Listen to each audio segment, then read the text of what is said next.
Today I'm restocking my Pokemon vending machine at Poke Cafe in Flemington, New Jersey.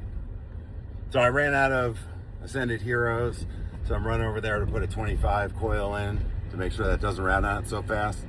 Also going to be adding back in Paldean Fates because I was over there last time and all I had were Chinese packs, but they were selling pretty well, but I do want to put those Paldean Fates back in over there.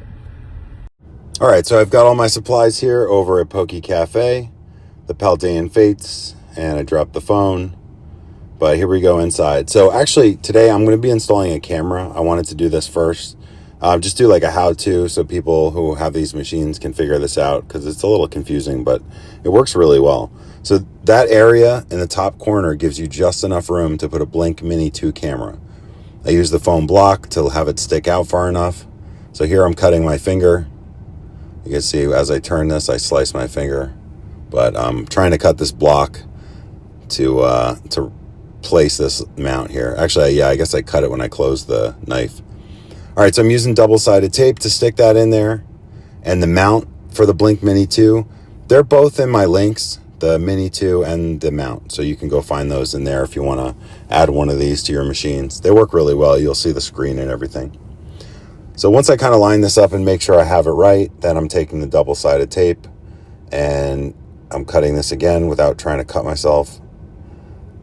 And now I'm just attaching that to the back of this foam block, which is the perfect width. And now I just have to get this backing off and get it all lined up. Okay, so that sticks in there. Once that's in there, good. Now I'm going to take the mount for the Blink Mini 2, attach it to the camera, and make sure I know where it's going to mount once I put the double-sided tape on this. So I sort of have to test fit it to make sure it doesn't hit the lock when I close it or block that pack on the top. And luckily everything looks like it lines up, so it should be pretty easy, except getting the red side of this tape off is not easy. So I'm going to grab the blade again and use that to get the edge. And then I'll be able to get that backing off and attach the camera. Now, how do you attach the camera to power? Because you don't have a power plug coming out of there, right? Well, the good thing is it's USB, and you have a spare USB port on the board that can power it. So once I attach that in there and confirm that it's snug and fits in there nicely without hitting anything, now I'm going to go ahead and run the cord. You have some extra cord, so make sure you save your little rubber band so you can bundle it back up out of the way. And run it along the back here under anything you can to keep the wire down. Here I'm bundling the extra cable, and then I'm wrapping that and tucking it.